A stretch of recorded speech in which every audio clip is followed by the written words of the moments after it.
Siempre es un placer y un gozo estar con vosotros y poder disfrutar de el tiempo de la alabanza y de la oración juntos, porque creo que, como dice la Biblia, en medio de la alabanza de su pueblo es donde el Señor se sienta y disfruta de la alabanza de su pueblo. Y mi oración en esta mañana y siempre que estamos en medio de la alabanza es que el Señor reciba nuestra alabanza como olor fragante y que no sea algo que no le agrade, porque creo que en el corazón de todos está el agradar a Dios de manera sincera y honesta. Bien, en esta mañana yo creo que hay algo que como iglesia es necesario y que muchas veces buscamos, y es ponernos delante del Señor, ¿no?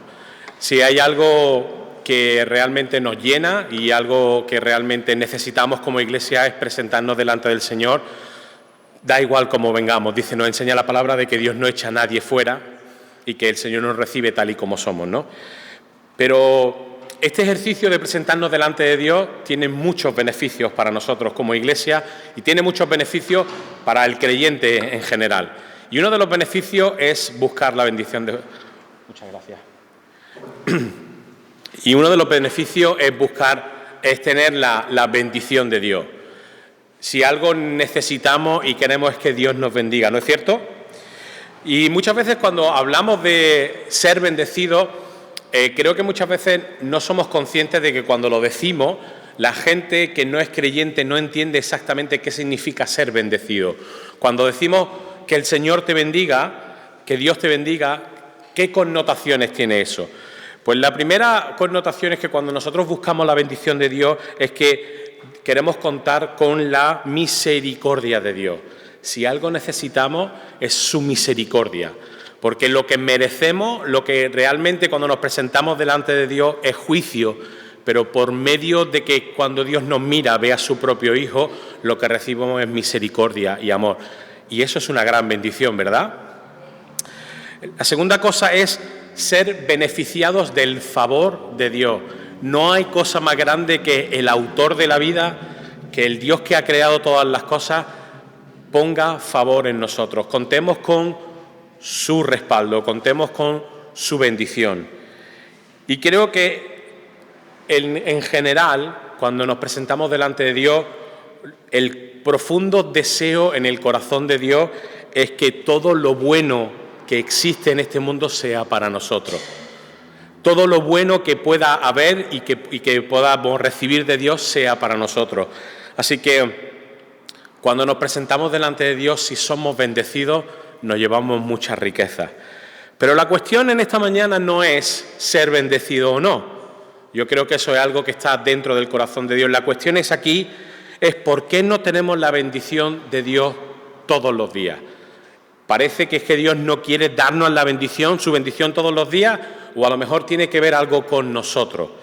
Pues en esta mañana el pasaje que yo quería leer con vosotros deja de manifiesto la razón de por qué no somos bendecidos por Dios de manera constante, de por qué Dios no derrama sobre nosotros su bendición de manera constante. Así que me queréis acompañar a Malaquías 3, del 6 al 10. Quizá hago un poco de contexto antes de leer. Malaquías 3, del 6 al 10. Malaquías es uno de los profetas menores que tenemos en la Biblia y la palabra en hebreo es Malaquí y se cree que fue escrito por uno de los profetas en el Antiguo Testamento entre el 450 y el 400 a.C. Una de las cosas curiosas que sucede con Malaquías es que la gente piensa, o normalmente pensamos que Malaquías es un nombre, pero realmente el nombre Malaquías se ha traducido como un nombre, pero es una descripción. Malaquías significa el que es enviado o mi enviado de Dios, pero realmente no se sabe quién es el que escribe Malaquías y algunos sectores de erudición tienen como inclinación pensar que el profeta que escribe Malaquías es el profeta Esdras. Lo dejo ahí, no vamos a entrar en polémica, solo que hay esta discusión entre la alta teología y que realmente el profeta Malaquías no es un profeta en sí, o eso es lo que parece, sino que parece que es alguno de los profetas contemporáneos.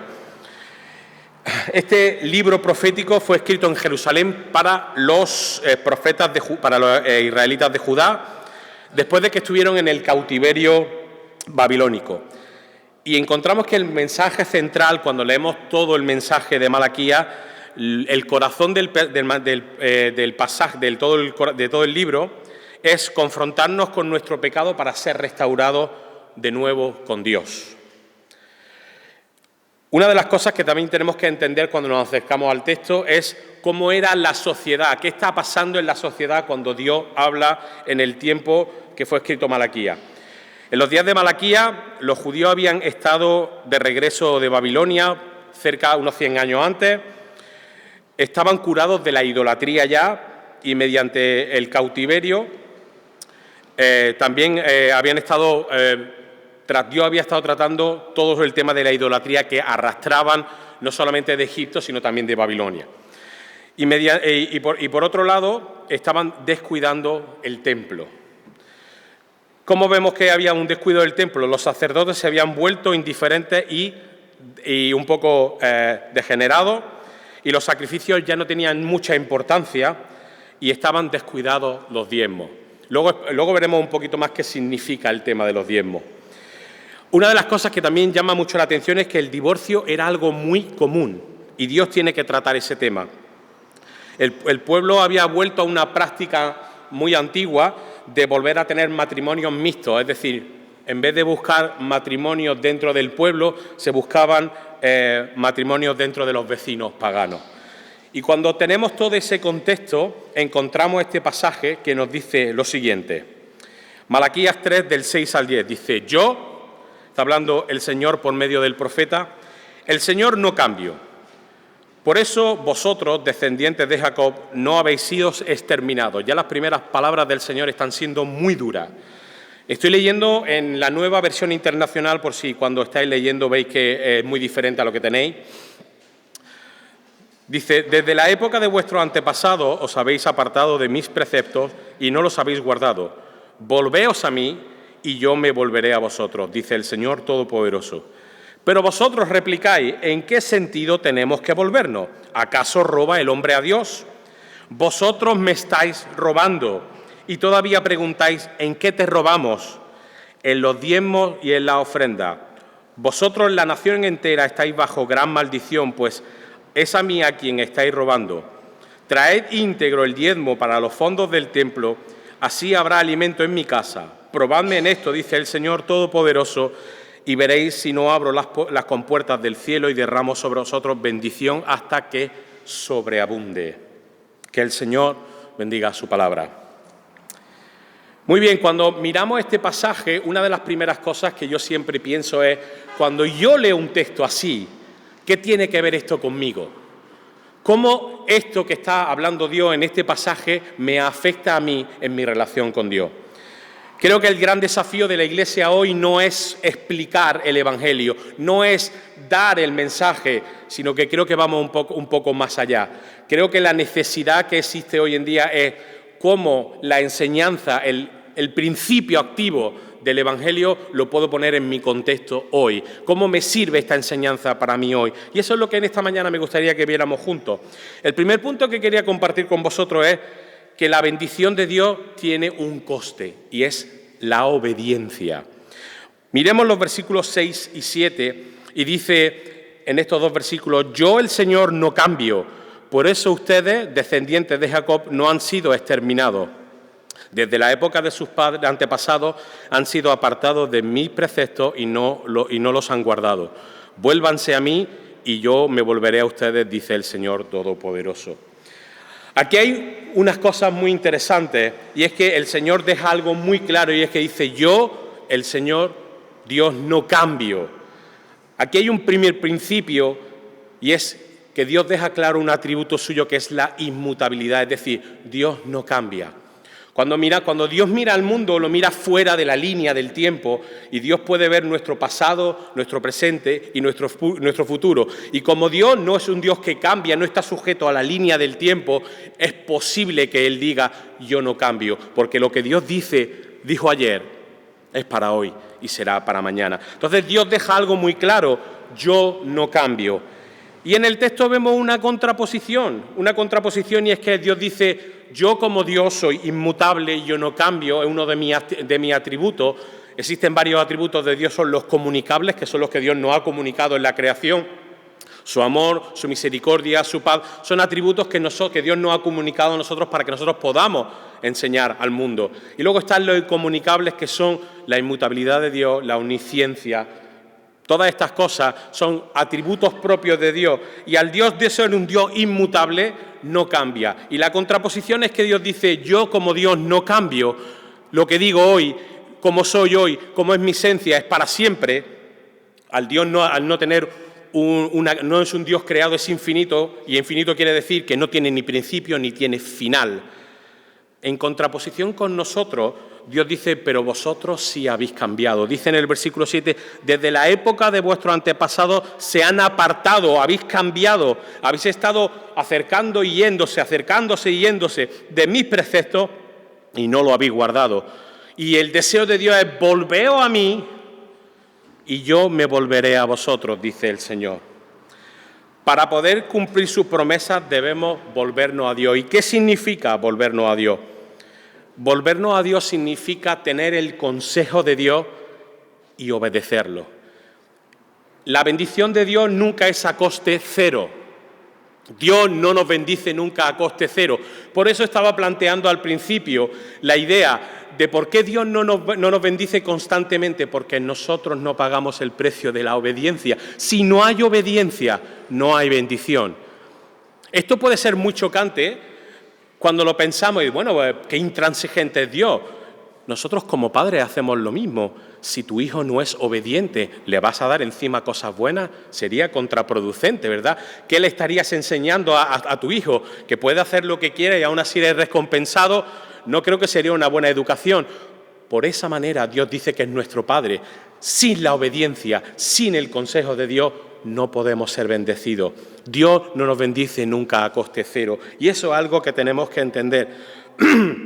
Si miramos Primera de Reyes 2:3 dice, cumple los mandatos del Señor tu Dios, sigue su senda, obedece sus decretos y mandamientos, leyes y preceptos, los cuales están escritos en la ley de Moisés. Así prosperará en todo lo que hagas y por donde vayas y por donde quiera que vayas. La palabra del Señor es clara. Obedece. ¿Quieres ser bendecido? Tienes que obedecer. Y la obediencia es estar sujeto a la voluntad de Dios. Cuando lo miramos esto como iglesia, muchas veces caemos en la no bendición de Dios porque muchas veces en cuanto a la voluntad de Dios, en cuanto a cómo debemos ser como iglesia, dejamos al margen a Dios. Y parece una paradoja, ¿no?, de que Dios, siendo cabeza de la iglesia, cuando la iglesia tiene que crecer y avanzar, dejamos a Dios al margen. No podemos pretender solamente el beneficio de la bendición de Dios si nuestra obediencia está faltando. Muchas veces en nuestra relación con Dios exigimos la bendición de Dios, pero no queremos tener la responsabilidad de la obediencia. Y eso, mis queridos hermanos, no es posible. No es posible. Sin obediencia no hay bendición de Dios. Y eso es algo que el Señor está diciendo, como hemos visto en Primera de Reyes 2:3. Como iglesia debemos reconocer que estamos fallando a Dios. Esto es muy claro. Esto es una autorreflexión que debemos hacer cada vez que nos presentamos delante de Dios. Como iglesia estamos fallando a Dios. Una de las cosas que a mí más me llama la atención y que más autocrítica tengo es que en los 90 especialmente, en un tiempo donde como país estábamos avanzando bastante, donde había una riqueza bastante importante en el país, donde podíamos haber hecho muchas cosas como iglesia, la reacción de la iglesia fue mirarse el ombligo y hacer otras cosas que no tuvieran que ver con la extensión del reino en este mundo. Y muchas veces nos preguntamos como iglesia, Señor, ¿por qué no hay más gente que se convierte? ¿Por qué no vemos cómo tu iglesia crece? Porque estamos haciendo lo que queremos, estamos dejando a Dios al margen, queremos extender el reino en nuestra propia cuenta, dejando al margen al rey a quien le pertenece el reino. Y por definición eso no es posible, eso no es plausible. Al igual que este pasaje, nosotros como iglesia nos apartamos y no cumplimos los mandamientos de Dios. ¿Cuántas cosas el Señor nos está pidiendo? Quizá en el pasaje de Malaquías, en Malaquías la ley de Moisés era lo más importante, pero para nosotros, muchos años después, casi 3000 años después de que se escribió Malaquías, lo que realmente es importante por nosotros es Mateo 28, la gran comisión. Como iglesia estamos olvidando esos mandamientos de Jesús. Id y predicad el Evangelio. Muchas veces queremos predicar el Evangelio, pero que la gente entre de puerta para adentro. Tenemos que ir donde la gente está. Tenemos que ir a buscar donde las ovejas perdidas. Creo que la parábola del pastor que deja las 99 y va en busca de la perdida deja muy claro de que es necesario ir a buscar a la gente allí donde la gente está. Ir en el contexto donde se necesita luz. Por eso Jesús enseña de que uno no tiene una luz y la mete debajo de la cama, sino la pone en alto para ir. Necesitamos tener esa luz de Jesús, de ser ese reflejo de la luz de Jesús e ir en los lugares donde hay plena oscuridad. Es necesario que hagamos esto. Por eso necesitamos ponernos delante de la presencia de Dios. ¿Necesitamos buscar a Dios en nuestra vida? ¿Hay alguna cosa que como iglesia sea más importante que ponernos delante de la presencia de Dios? Yo no lo creo.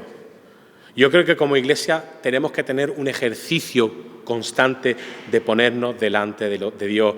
Y repetir estas palabras del Salmo de examíname, Señor, y conoce mi corazón, prueba y conoce mis pensamientos y ve si hay en mí camino de perversidad y guíame en el camino eterno. Necesitamos ponernos en la presencia del Señor. Otra de las cosas que creo que hace muy bien la Iglesia reformada específicamente, porque conozco ese contexto, es la confesión de nuestros pecados. Somos muy excluyentes, especialmente en los cultos, de no venir delante del Señor para presentarnos con nuestras faltas. Y pedir perdón y buscar, no solamente el exponernos, decir, mira Señor, qué malo soy, sino el buscar el perdón de Dios. En ningún pasaje viene que Dios no nos va a perdonar. Es muy interesante que cuando empieza el versículo 6 dice, porque son descendientes de Jacob, no han sido exterminados.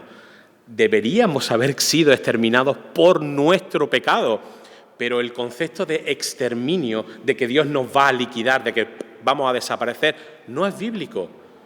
No es bíblico. Dios no nos ha exterminado por su misericordia. Y aún así debemos presentarnos delante de Dios para confesar nuestras faltas. Si hay algo más poderoso en este mundo que transforma vida, es el perdón de Dios. ¿Hay poder más transformador que el perdón de Dios? Pues necesitamos como iglesia venir delante de Él y decir, Señor, mira cómo soy, mira mis faltas, mira mis pecados.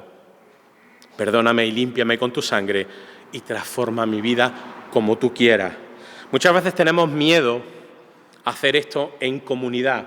¿Por qué? Porque hemos creado una iglesia que mira el pecado del de al lado, pero no tiene en cuenta el mío. Muchas veces somos capaces de exponer a un hermano porque peca, pero porque no se puede exponer el mío porque yo lo hago en privado. La iglesia debería ser un lugar seguro, un lugar donde yo pudiera ir en busca de un hermano y decirle, mira, tengo esta lucha, ora conmigo. Y que tu hermano se comprometiera sin juzgar, sin señalar, a hablar contigo. Incluso, es más, que tu hermano se pudiera preocupar y decir, ¿cómo va con tu lucha? Estamos avanzando porque sigo orando por ti. ¿Por qué eso no se da?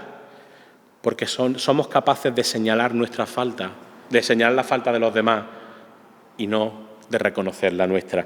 Y creo que necesitamos confesar las faltas. Y Pablo nos anima a ello, confesaros los unos a los otros, perdonaros los unos a los otros, amaros los unos a los otros. Y sobre todo necesitamos volver a nuestra relación con Dios para cumplir sus preceptos. Pero ¿qué hacemos? ¿Qué hacemos si todo esto debería ser lo que debemos hacer como iglesia? Y es que buscamos muchas excusas. Miremos el versículo 8. Dios le está diciendo a los fariseos, le está diciendo a su pueblo, pero vosotros no me estáis buscando, vosotros me estáis no guardando mis mandamientos. Y encima el pueblo de Israel pregunta, le replica al final del 7, ¿en qué sentido nos tenemos que volver a ti? El Señor le está diciendo todas estas cosas y yo me imagino al pueblo de Israel cruzado de brazos diciéndole, muy bien, pero ¿a qué te refieres? ¿Qué es lo que quieres decir? Esto de que nos volvamos a ti, ¿a qué exactamente se refiere, no? Y yo me imagino a Dios mirando a la gente, a su pueblo con total incertidumbre, decir, ¿en serio me estáis diciendo esto? Muchas veces ponemos demasiadas excusas y queremos evitar o desviar la atención de Dios a otra cosa que no es posible, pero intentamos poner excusas simplemente porque no queremos reconocer y necesitamos ponernos delante de Dios y reconocer nuestras faltas. Yo sé que muchas veces es muy repetitivo ponernos delante de Dios y reconocer nuestras faltas. Y a veces la idea que estamos transmitiendo es una idea que tiene más que ver con exponerte, con una idea totalmente de rendición. Y la idea bíblica de presentarnos delante de Dios tiene que ver mucho más con una rendición de cuentas, con una restauración. La necesidad de ponernos delante de Dios es para ser restaurados, no para ser humillados. Y eso lo tenemos que tener claro como Iglesia. La segunda cosa que me gustaría compartir con vosotros es que exigimos la bendición de Dios y le robamos lo que es suyo. Esto es muy fuerte. ¿Qué es lo que es suyo? Nuestra ofrenda. Si miramos los versículos 8 y 9, Dios le está recriminando al pueblo. ¿Acaso roba el hombre a Dios? Dios está diciendo, ¿es posible de que se me robe a mí? ¿Es posible de que me estéis robando? Y después hay una afirmación, entre exclamaciones, dice, vosotros me estáis robando, pero lo está diciendo de una manera categórica. La pregunta no es que si se puede robar, es que vosotros lo estáis haciendo. Y esto es muy fuerte y muy delicado. Y todavía seguimos preguntando, ¿y en qué te hemos robado, Señor? En los diezmos y en la ofrenda. Vosotros, la nación entera, estáis bajo gran maldición, pues es a mí a quien están robando. Este contexto original es que Dios denuncia el robo de las ofrendas. Los diezmos y las ofrendas no tenían que ver con dinero. En el contexto del Antiguo Testamento, la ofrenda y los diezmos no tenían que ver con dinero. Existía una manera sostenible de tener un sacerdocio profesional. Existían dos clases de sacerdotes, los que eran del orden arónico, es decir, de los descendientes de Aarón, y los que no venían de los descendientes de Aarón. Los sacerdotes, como leemos en la Biblia, estaban constantemente en el templo y vivían en el templo, muchos de ellos. La gran pregunta, entonces, ¿de qué comían? Se llevaban parte de la carne de los sacrificados, la gente traía diezmos y ofrendas no solamente de lo que podían pagar, es decir, de carneros, de palomas, de bueyes, sino también había ofrendas y sacrificios del fruto del campo. ¿Dónde vemos eso? Si vamos a Génesis 4, del 3 al 5, vemos el primer sacrificio y ofrenda de ambos lados. Dios le dice a Caín y Abel que le presenten ofrenda, y uno de ellos le presenta ofrenda del campo y el otro ofrenda de la ganadería. Entonces, era un sistema sostenible para que la comunidad del templo pudiera sobrevivir. Y aquí en el pasaje deja un detalle. Dios vuelve a usar una contraposición, y es que hay una relación directa entre buena ofrenda agradable a Dios y la bendición de Dios, y robar a Dios y una gran maldición. Con todo esto hay una pregunta que sobrevuela aquí. ¿Qué le estamos robando a Dios, la Iglesia de hoy? ¿Es que acaso la mayoría de nosotros trabajamos con caballos, con carneros, con bueyes, o sembramos trigo? Bueno, al precio de que está el trigo, ojalá pudiéramos sembrar trigo, ¿verdad? O sembrar estos girasoles para poder tener aceite de girasol, que está a precio de oro casi. ¿Pero en qué le estamos robando? Una de las cosas, yo quiero daros solo 3 ejemplos, una de las cosas que le robamos, que le usurpamos a Dios es la gloria. Hay muchas cosas que Dios merece ser honrado por eso, y nosotros como pueblo, como Iglesia, le quitamos la gloria a Dios. nos quedamos o damos el tiempo que corresponde a Dios, se lo damos a otra cosa y estamos robando a Dios de lo que a Él le pertenece. Este pasaje siempre se ha utilizado para hablar de dinero y muchas veces los pastores y la gente que enseñamos, cuando en la iglesia falta el dinero y empiezan a caer los diezmos, pues entonces sacamos esto y azotamos a la iglesia para que suelte más dinero. El diezmo y las ofrendas no necesariamente tienen que ver siempre con dinero, tiene que ver con mi compromiso, con lo que yo quiero poner en sacrificio en mi relación con Dios. No sé si me estáis entendiendo. Una de las cosas que hoy vale más que el dinero es mi tiempo. Yo creo que lo más sencillo es abrir la cartera, sacar algo de dinero y ponerlo en la ofrenda y decir, para el Señor, y yo ya me olvido. Eso no es agradable a Dios. Eso es como, quiero decirte que eso es como la ofrenda de Caín, una ofrenda no agradable. Lo difícil de hoy es dar mi tiempo a Dios, un bien escaso, un bien que no tengo, y muchas veces preferimos darlo a otras cosas, preferimos desconectar, preferimos gastarlo en otras cosas que no sea para Dios. Y eso, mi querido hermano, es algo que estamos robando. Y yo el primero. ¿Somos buenos administradores de nuestro tiempo? ¿O estamos despilfarrando nuestro tiempo, el tiempo que no es nuestro, sino el tiempo de Dios en otras cosas? Otra de las cosas que creo, y es la tercera, que creo que nos quedamos y que no ofrendamos a Dios es nuestro compromiso.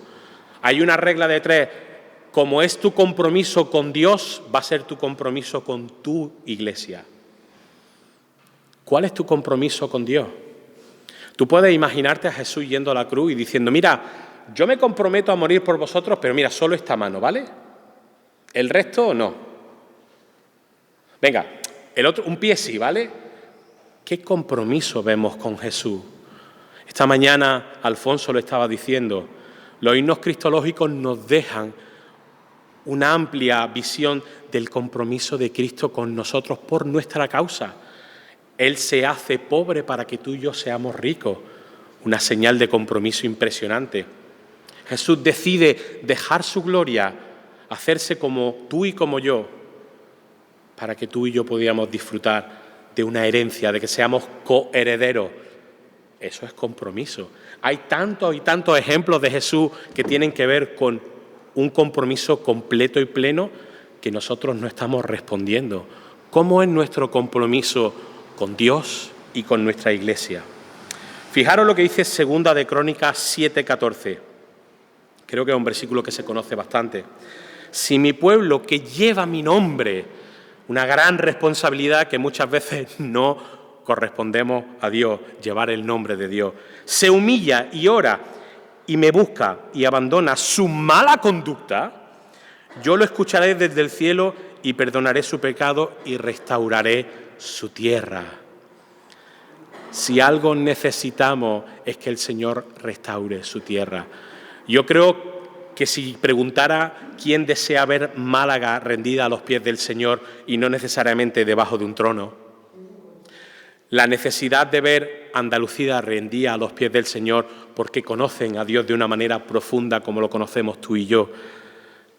La necesidad de ver una España rendida a los pies de Cristo, yo creo que aquí nadie diría, no, yo eso no lo quiero. Ese es el deseo profundo de cada creyente. Pero necesitamos empezar a dar al Señor lo que es suyo, la ofrenda, y no robarle más a Dios.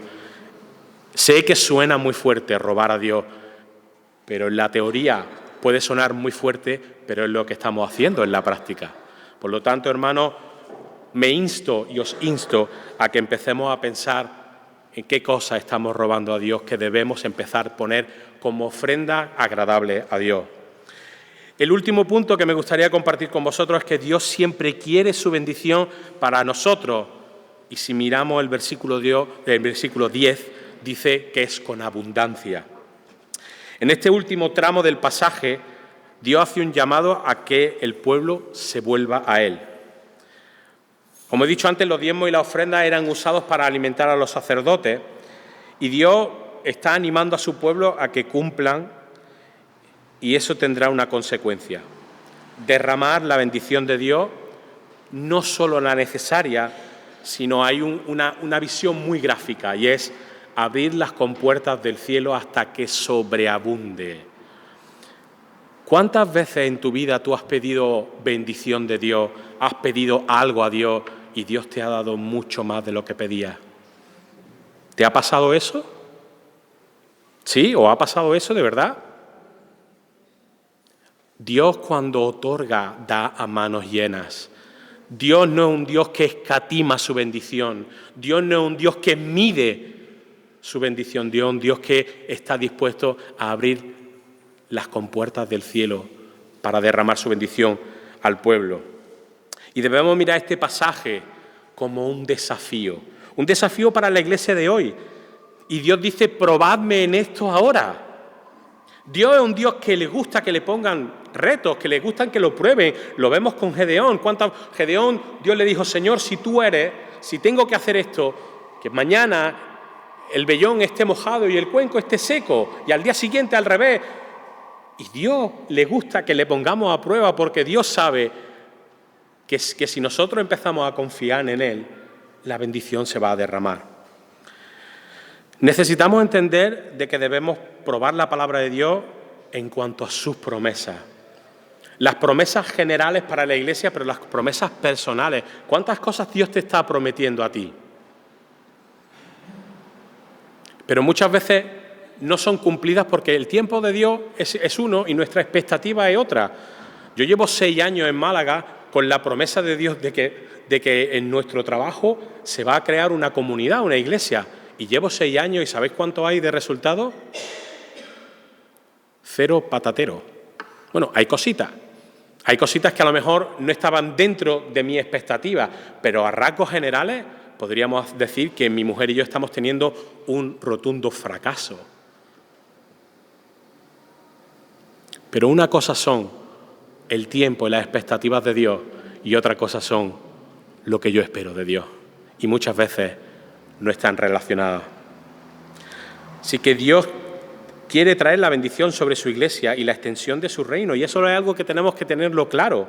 Si miramos Deuteronomio 30, 16, el Señor aquí nos está dando un precepto, nos está dando un mandamiento, y dice: hoy te ordeno que ames al Señor tu Dios, que andes en sus caminos y que cumplas sus mandamientos, preceptos y leyes.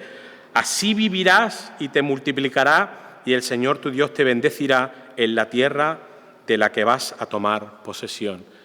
Como iglesia queremos tomar posesión de esta ciudad. ¿Es vuestro deseo?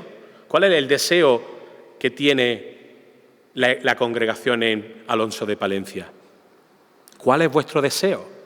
El deseo no es ver cómo este barrio conoce al Señor. ¿Es eso? No sé, os pregunto. ¿Es eso lo que queréis ver? Pues si queremos tomar posesión con la autoridad que Dios nos da como iglesia de este barrio, de Málaga, de Andalucía, soñando Europa y el mundo entero, necesitamos hacer lo que dice este pasaje. Te ordeno que ames al Señor. Necesitamos el amor de Dios por encima de cualquier cosa. Sin amor no hay nada. El atributo más grande que Dios nos da es su amor. Debajo del amor, del paraguas del amor de Dios estaban todas las demás cosas. Por eso Pablo nos insta a que revestíos de amor, que es el vínculo perfecto.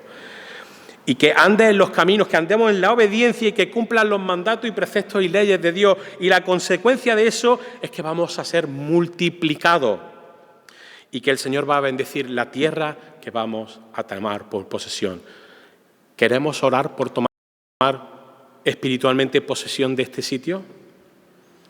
La única cosa que tenemos que hacer es presentarnos delante de Dios, rendir cuenta, presentar nuestro cuerpo como sacrificio y recibir su bendición, que son todas estas cosas. Déjame terminar con una breve cosa que me gustaría deciros como resumen para terminar. Ya he dicho que nos presentemos delante de Dios y pidamos perdón como iglesia al margen, y porque muchas veces somos una iglesia al margen de la voluntad de Dios, y empecemos a obedecer. Muchas veces los liderazgos de la Iglesia y las iglesias pasamos más tiempo en rellenar nuestra propia agenda, y lo de rellenar la agenda no está mal. El problema es que rellenamos nuestra agenda sin consultarle a Dios qué es lo que hay que poner en la agenda. ¿Cómo yo sé que puedo rellenar mi agenda si yo no le he preguntado a Dios cuál es tu voluntad? Es más, si doy un pasito más, es algo todavía más grave, y es que muchas veces los líderes de la Iglesia tenemos una visión muy corta en cuanto a mi iglesia local, pero ¿qué pasa? ¿No soy parte de la iglesia de esta ciudad? ¿Qué quiere Dios hacer con nosotros como parte del plan de la iglesia de Málaga? ¿Eso lo sabemos? Necesitamos empezar a obedecer a Dios, y no hay otra manera de obedecer que es conocer su voluntad y cumplir sus preceptos, leyes y mandatos. No hay otra. No por legalismo, sino por amor a Él, porque le amamos. La obediencia tiene que ser una respuesta en amor a Dios. Si queremos ver la bendición de Dios, tenemos que presentarnos como sacrificio vivo. Romanos 12, 1 y 2 dice: por tanto, hermanos, os ruego que, por las misericordias de Dios, que os presentéis vuestros cuerpos como sacrificio vivo, santo y agradable a Dios, que es vuestro verdadero culto. No os conforméis a este mundo, sino transformaos por medio de la renovación de vuestro entendimiento, para que comprobéis cuál es la buena voluntad de Dios, agradable y perfecta. No tengo que añadir nada más. Y 3, con su bendición llegaremos a ser la iglesia conforme al corazón de Dios. Yo no sé vosotros, pero mi deseo es formar parte de la iglesia conforme al corazón de Dios. Si no somos la iglesia conforme al corazón de Dios, seremos el club de la Biblia, seremos la iglesia tal, pero no la iglesia de Dios. Si miramos al futuro, necesitamos entender que como iglesia nos tenemos que presentar al Señor para obedecerle, para ser bendecidos, y que esa bendición trasponda hacia afuera. Pues, mis queridos hermanos, que el Señor os bendiga y que el Señor nos ayude en esta tarea que no es fácil, para ver cómo el Señor nos lleva y nos conduce y nos lleva a lugares donde nosotros no esperemos. Y esperemos que sea hacia un lugar de esta ciudad y este país, llevarlo a los pies del Señor. Que el Señor os bendiga.